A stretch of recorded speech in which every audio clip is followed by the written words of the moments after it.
Vous voyez ce qui se passe ici, tout près de chez nous. Pourquoi ce silence? Est-ce que la communauté internationale ne voit pas les conséquences?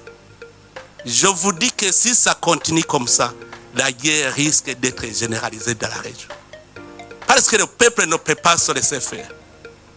Si le Rwanda continue à faire des conquêtes dans le territoire et dans notre pays, je sais qu'il va arriver même au Burundi. Parce qu'il est en train d'entretenir des jeunes réfugiés. Il les arme. Maintenant, il est en train de les aguerrir dans la guerre du Congo. Un jour, il veut venir au Burundi. Nous n'allons pas accepter la guerre généralisée. Nous savons son plan.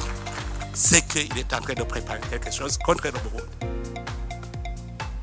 Et heureusement, les Burundais sont avertis. Si la communauté internationale le laisse faire, en tout cas, ici au Burundi, on ne va pas se laisser faire. Nous avons une menace dans la région. Ce n'est pas le Burundi seulement.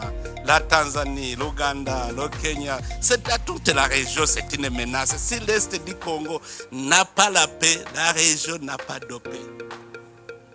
Ne pensez pas que c'est le Burundi seulement qui éprouve une menace. Les Sud-Africains sont en train de souffrir à l'Est du Congo. Est-ce que vraiment, vous voyez où se trouve l'Afrique du Sud?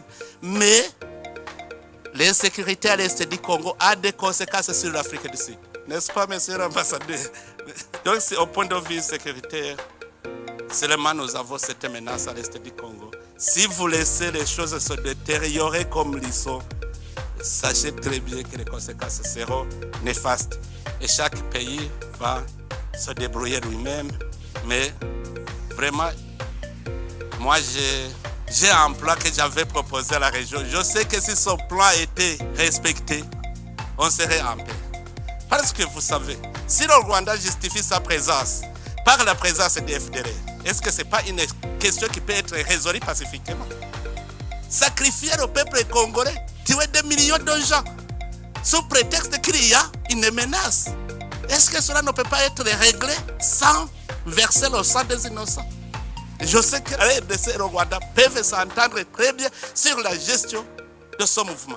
Moi-même, je disais qu'il faut une coalition internationale de lutte contre les groupes armés étrangers à l'est de la RDC. Comme ça, ça va garantir le Rwanda et ça va aussi permettre au Congo d'entamer le processus de paix. Qu'est-ce qui manque?